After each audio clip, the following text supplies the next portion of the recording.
الشاعر علي ماطر الفضلي الهذلي، فليتفضل.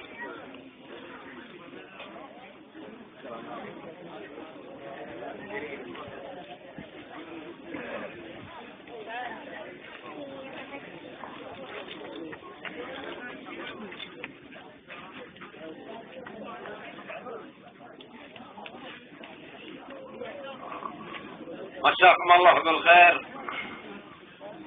وهذه القصيدة مدحة لقبيلة آل رابح، أقول فيها: سلام يا أهل العز وأهل الطائلات، وأهل الوفا والطيب والراية السديد، يا لا رابح يا رجال الموجبات، والله مقابلنا معاكم يوم عيد. سلام يا أهل العز وأهل الطائلات، وأهل الوفا والطيب والراية السديد، يا لا رابح يا رجال الموجبات، والله مقابلنا معاكم يوم عيد.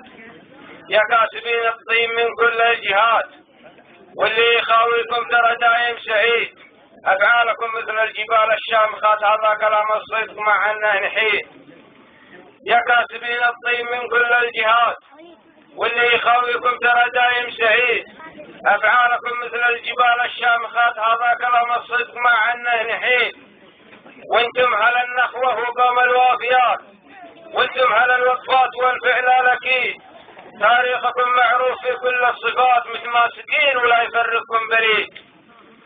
وانتم على النخوة وقوم الوافيات، وانتم على الوقفات والعلم الأكيد، تاريخكم معروف في كل الصفات، متماسكين ولا يفرقكم بريد.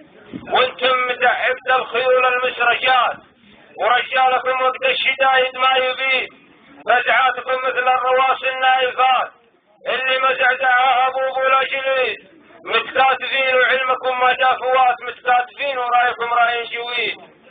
هذا وما قلته بدون مجاملات، يا عزوة المظلوم في اليوم الشديد، يا عزوتي يوم الشدائد واردات، أحكامكم منها نفيد ونستفيد، عدوكم قفاض ظهر قائدات، موسوم في خده وزاد الوسم قيد، واحنا سوا ما فرقتنا العاصفات، متكاتفين وراينا معكم حديد، محنا كمل الوقت شتتهم شتات، مضيعين الوقت ما نالوا رصيد، واختامها مني لكم عز وثبات، يا مكرمين المستغيث اللي ضديد، يا لا ترابح يا رجال الموجبات، واهل الوفا والطيب والراية السديد. وسلام.